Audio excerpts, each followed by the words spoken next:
భక్తివన్న ప్రేక్షకులకి శుభోదయం 23/2026 స్వస్తి శ్రీ చాంద్రమానం శ్రీ పరాభవనామ సంవత్సరం ఉత్తరాయణం వసంత ఋతువు చైత్రమాస శుక్లపక్ష విధియ శుక్రవారం విధియ తెల్లవారుజామున 4:11 వరకు రేవతి నక్షత్రం తెల్లవారుజామున 4:10 వరకు వర్జ్యం సాయంత్రం 4:36 6:09 వరకు దుర్ముహూర్తాలు ఉదయం 8:32 9:20 వరకు మళ్ళీ మధ్యాహ్నం దుర్ముహూర్తం 12:31 1:19 వరకు సూర్యోదయం 6:07 సూర్యాస్తమయం 6:07 అమృత గడిలు రాత్రి 1:51 నుండి 3:24 వరకు రాహుకాలం ఉదయం 10:30 నుండి 12 వరకు రాహుకాలం శుభ సమయం ఉదయం 6 గంటల నుండి 7 గంటల వరకు శుభకాలం మధ్యాహ్నం 3 గంటల నుండి 4 గంటల వరకు శుభకాలం బ్రహ్మయోగం రాత్రి 11:52 బాలువ సాయంత్రం 4:58 కౌలవకరణం తెల్లవారుజామున 4:11 అలాగే ఈరోజు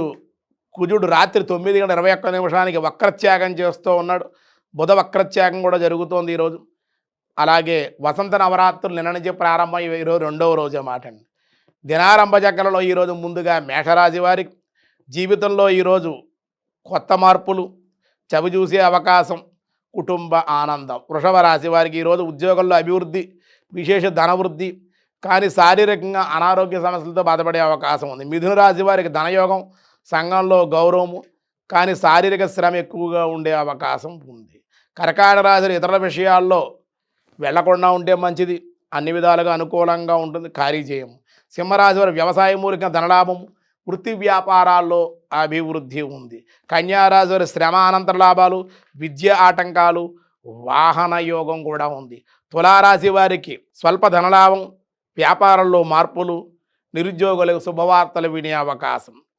వృశ్చిక రాశి వారి శస్త్రచికిత్సలు, కానీ అనారోగ్య సమస్యలు బయటపడే అవకాశం, విశేష ధనయోగం, దేవతా ఆరాధన, దేవాలయ దర్శనం చేస్తే అన్ని విధాలుగా అనుకూలం.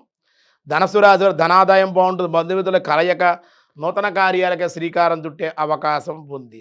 మకర రాశి వారికి ఆరోగ్య లాభం, దీర్ఘరోగాల నుండి నివారణ, కుటుంబ ఆనందం. కుంభరాశి వారికి ఈరోజు అధిక శ్రమ, స్వల్ప ధనలాభాలు, దైవ కార్యాల్లో పాల్గొనే అవకాశం. మీనరాశి వారి వివాహ ప్రయత్న అనుకూలతలు, వివిధ మూలికంగా లాభాలు ఉండే అవకాశం.